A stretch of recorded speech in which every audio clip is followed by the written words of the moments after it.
Okay. My name is Lynn Thomas. Excuse me. Can we turn the mics up a little bit? Yeah, sure. I don't know how to do that. Or closer? Closer. Okay. Is that better? Yes, sure. Okay. So I'm going to be very, very intimate with this microphone.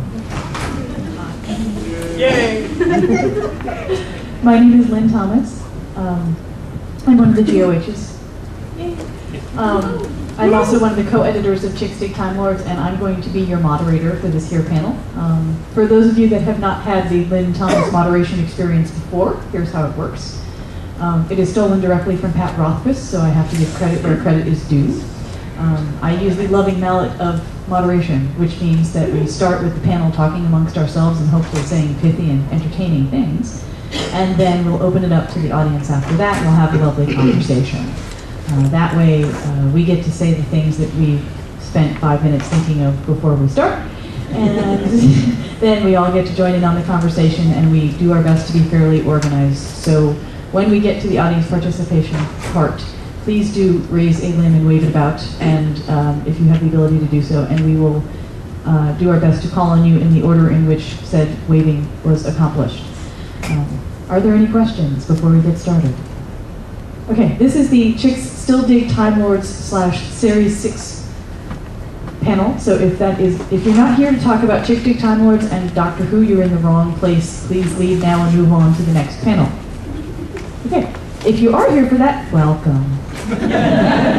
There will be spoilers. Yes, there will be spoilers.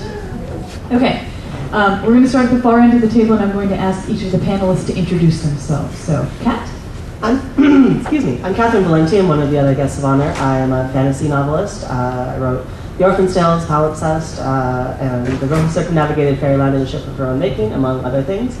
I'm a huge Doctor Who fan. I'm in the Chicks Dig Time Lords anthology. Unfortunately, I didn't realize this was a Series 6 conversation. I am not caught up because I've been on tour. So this is going to be fun for me. Crap. I was keeping myself pure too because my husband and I watch it together, and he's been home while I've been on the road. He's like, "Don't watch it without me." I'm like, "Okay." Crap. Well, if you want, we can do the method of talking about the after effects of the book first, and then in the last 20 minutes, then talk about Series 6, and you can wander off with your fingers in your ears so you won't be spoiled. That sounds awesome. Okay. So that's what we'll attempt to do. So we're going to try to keep the spoilering until the last 20 minutes of the panel. Okay? I've seen the game in episode 1. Okay. So let's talk about that one. Okay, Kathy? I'm Kathy Sullivan. I write young adult fantasy and science fiction. I've been a Doctor Who fan for a long time. So classic fan as well as new, and have an essay in here. My name is Krista Dixon. I'm senior editor for Manor Region Press, and my essay is called In Defense of Smut. Hooray! It's the first time I get to do smut. We talked about that. I'm still Lynn. In addition to being co-editor, I also have an essay called Marrying into the TARDIS Tribe because I am a convert. I married into fandom, so how awesome is that? My name is Tara O'Shea. I'm the other co-editor of Chicks Dig Time Lords, and I also wrote an essay called The Tea Lady because I run the Green Room at Chicago TARDIS, which is a long-standing Chicago area Doctor Who convention. I almost said conference like we're like normal people. And, I've also been a Doctor Who fan. Forgiven that I'm normal. Normal's a setting on your dryer. I am a first-generation American. My dad's from the UK, and several of my family members have had experiences with Doctor Who, including my Uncle Lewis, who built sets at the BBC from the 60s to the 80s. So unfortunately, The wobbling is all his fault, isn't probably, yeah. I know that the mental scarring from running into a Dalek when she was 6 years old from my cousin Dorothy was definitely all his fault. And I love the new series, I love the original series. I'm not as well versed on the original series as people who own it on DVD, so if I blunder a really obvious reference to something you hold dear, please don't hold it against me. We're chicks. We don't hold it against people. That's right. The whole point of the book is to not hold it against people, and then there's no right way to do it, as long as you're enthusiastic about what you do, and you do it with love and joy. Okay, at this moment I want to briefly just acknowledge our publisher, who, in addition to being married to the senior editor right here, happens to be sitting down front. His name is Lars Pearson. He is the original and the one and only Mad Norwegian, and without him, this book would not have happened. So we just want to stand up and wave here. I'm the eye candy. He's the eye candy. He was originally scheduled to be on the panel, but opted to let us ladies do our thing, and so we wanted to thank him for his help in making sure the book, exists, because it needed to. So that is what we do. Please hold on to your questions for just a little bit. We're going to talk amongst ourselves first, okay? Thank you. All right. Oh. Now the question is to be correct. Can everybody slow down a little bit? Yes. Newbie interpreter. Yes, we can slow down. We will do afternoon. I will try to ignore the effects of my mocha and slow down. Okay, so the book came out in 2009, and it's nominated for a Hugo Award this year. Holy crap, we're nominated for a Hugo Award. How'd that happen? Because of these lovely people who nominated us. I blame you guys. Thank you. You gave me a chance to buy a really fancy dress. I'm very excited. I'm going to buy a really big dress because the Hugo Awards is going to be my prom. Whereas I'm going for the bad Bond girl look. Hot. That's going to be my sole contribution to this panel, by the way. Just saying, hot. Okay, so how has the book changed our lives? Ooh. Well, I was wondering if maybe we should see how many people in the room have read Chicks Dig Time Lords. Okay, how many people have never heard of Chicks Dig Time Lords? So we should do the 101 yeah. spiel. Okay, okay. Tell them it's in the dealer's room. It's available in the dealer's room. And we're doing a signing right after this. So, big broad hint there. Go get copies. They're lovely. Okay. Chicks Dig Time Lords is this here book right here. You know it's good because it's nominated for a Hugo Award. Also, it's blue. It's blue. The person on the cover is a fan. Her name is Verity. She is named for Verity Lambert, who is the first producer of Doctor Who, because she was just that awesome. Tara, why don't you tell us how the book began in 200 words or less? In 2007, I held the publishers captive in my home for 3 days. And It's true. Tara and Lars spoke so much about Doctor Who that Lars lost his voice. And if any of you know Lars, that's a phenomenal thing to have accomplished. And one of the things that had struck me about the relaunch of Doctor Who was how everyone was talking about how, and now girls watch it too.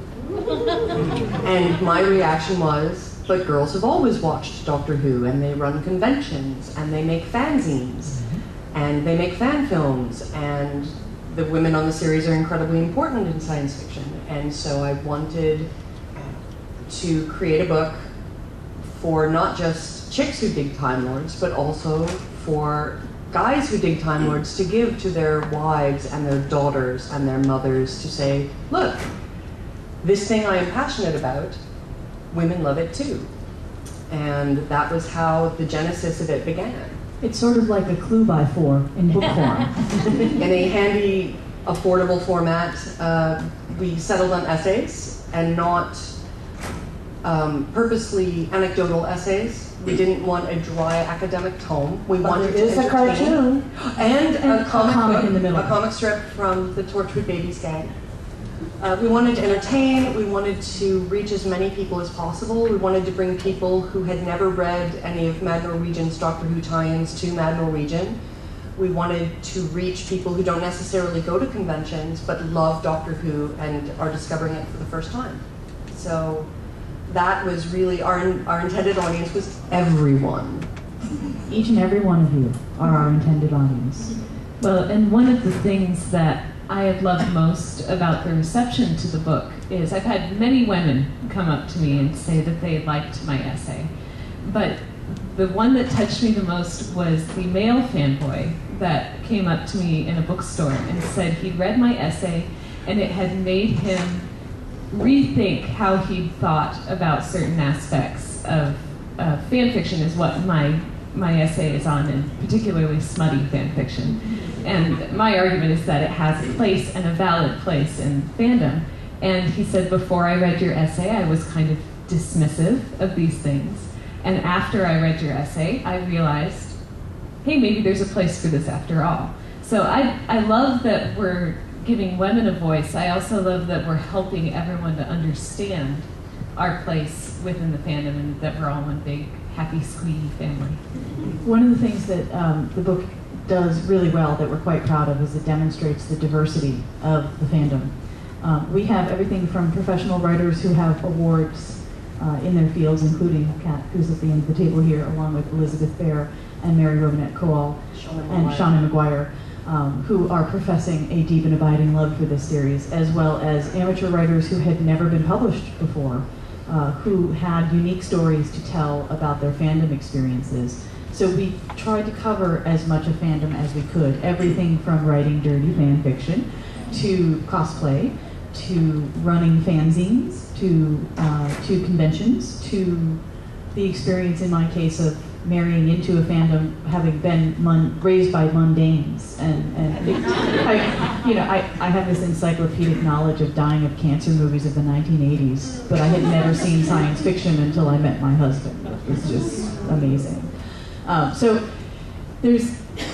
everybody has a different story to tell, and we tried to tell a wide range of stories. And there are essays that are really, really thinky, and there are essays that are very, very fluffy and just, yay, this is awesome, and everything in between, as well as a comic from the Tortured Babies people. And we have an essay from Carol Barrowman, who's Yes, John's sister, talking about growing up a Doctor Who fan with John. Telling tales on her baby brother. And when we do panels with her, she acts them out, which is even better. She's a Barrowman through and through. Oh God, yes. She's definitely a Barrowman. And we have interviews with some of the women who worked on the show. We have Sophie Aldred. Sophie Aldred, who played Ace. Tara had to do that one. hear about that one, Yeah, Tara had to do the Sophie Aldred episode, the Sophie Aldred interview, because Ace is my companion and I was too scared. Meanwhile, I actually hadn't seen the Seventh Doctor yet because they stopped showing Doctor Who in my area, so I just knew her as the nice lady who I fed her children for 4 days. So I gave myself a quick education, but Ace is an icon. I mean, I knew of Ace, despite the fact that I had never seen the series, the way that I knew about Sarah Jane, despite the fact that I had never seen Sarah Jane with the Fourth Doctor. So those were characters that were hugely iconic, and unfortunately we didn't get a chance to interview Liz Sladen. But Sophie Aldred is incredibly articulate and very, very smart and cool. So that was a joy.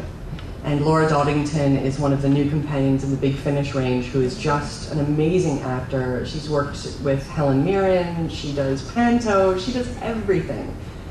And she is also fantastic on the convention circuit. She had never done anything science fiction related before Doctor Who, and that was a joy to do as well. We also have an interview with India Fisher, who plays Charlie in the audio adventures with the 8th Doctor, Paul McGann.